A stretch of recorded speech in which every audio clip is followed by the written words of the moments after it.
Welcome to today's Time on the Terrain, and I'm here with you in my garden.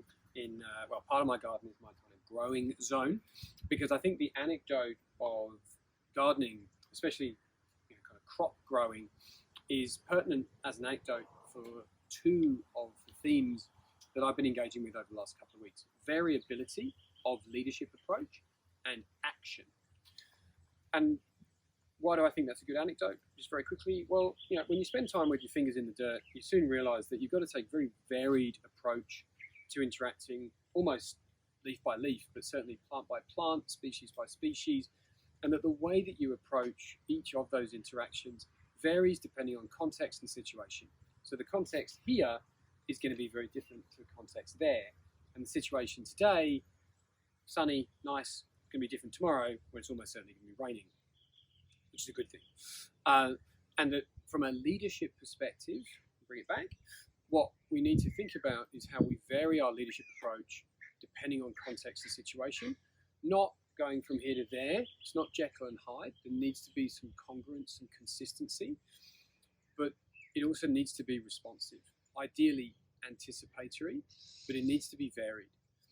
And we've just had a great seminar, curated conversations webinar yesterday with a group of leaders to talk about exactly this, and how in the fourth industrial revolution there are 9 leadership styles, and for me the ones that stand out right now are authentic leadership, transformational, creative, leadership member exchange, LMX, and digital. All of those have been very obviously on display and prominent during these last 6 months of COVID.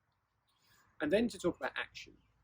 As a gardener, you must take action. To stop and wait and watch and think too long means weeds and bugs and failed crops and all kinds of things. But to be decisive and to intervene at the right moment with the right action, and often to be bold, is important. And that is something which is becoming very, very necessary right now and prominent in the leadership research and literature. Just yesterday, McKinsey published a paper essentially really calling out leaders that now is the time to be bold and take action, especially that is investing in your organization for post-traumatic growth. How are you going to invest now? Like a gardener, get your hands in the dirt and make a change, be bold, take action, but really expecting that the payback when the crop comes is going to be some time away. We've seen a lot of defensive thinking, we've seen a lot of contraction. Now maybe is the time for you and your organization to make that investment and think a little bit differently. Now, I've had interactions with probably now a dozen leaders over the last fortnight that are all starting to think the same. Do I, don't I? I've made the initial actions and then we've kind of rested. Is it now time to do the next one? And my answer is yes, it is. That was what we've done. We've brought on and hired a new senior member of our team, a client engagement lead. That's a role that we've been looking to fill for the last probably 2 years, waiting for the right person. The right person has shown up at exactly the wrong time, one might think, but I'm looking at that and I've made that call as an opportunity to invest in post-traumatic growth. Now is the time to be bold. It's a thought. Let me know what you think. We'd love to hear from you.